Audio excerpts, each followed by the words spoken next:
Hello everybody, welcome back to HardReset.Info channel. In today's video, I'm going to show you how to change the device name of your JBL TUNER 3 on an Android.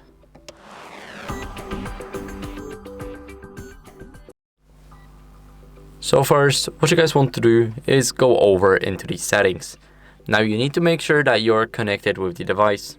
Get over to the Bluetooth section. Now select the JBL TUNER 3. And here click on the information icon. Next, we want to go over to the device name. And here, as you guys can see, we can change it. We can call it, let's say, JBL Hard Reset. Now let's click save. And this is a new device name for our JBL. So this is the JBL Hard Reset.